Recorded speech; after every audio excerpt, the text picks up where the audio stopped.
আন্তরিকভাবে আমি আহ্বান জানাবো যে আপনারা আপনাদের এই মাল্টিমিডিয়া দিয়ে প্রমাণ করবেন, চেষ্টা করবেন আমার জন্য কিছু কাজ করার জন্য, যদি কিছু করা সম্ভব হয়। যদি কিছু করতে চান, যদি কোনো সাহায্য সহযোগিতা লাগে, বাসায় আসবেন, কথা বলবেন, ইনশাল্লাহ। চাচা বাসায় যাও, ভাড়া তো নেই, এক কাজ করলে হয় না? ওই টাকাটা বিকাশে মেরে দাও। বাবা, তোমাদের বয়স এখনো হয়নি ওরকম। চাচা হয়েছে, বয়স ঠিকঠাকই হয়েছে, এই চুল দাড়ি সব পাকিয়ে গেছে, বয়স হয়নি মানে হয়েছে। তোমরা শ্রদ্ধা করতে শিখো। চাচা খুব শ্রদ্ধা করি, বিকাশে টাকাটা মেরে দাও চাচা। বে আদব বে নসিব, বা আদব বা নসিব। চাচা বুঝিনি, বাংলায় কও।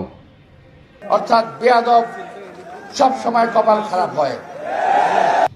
এই যে টাকা চালাম আর অমনি বিয়াদব বলে দিলে, এটা কি ঠিক হইলো? এটা মোটেও ঠিক হইলো না। আর যার আদব কায়দা থাকে তার সব সময় কপাল ভালো থাকে। সময় নাই।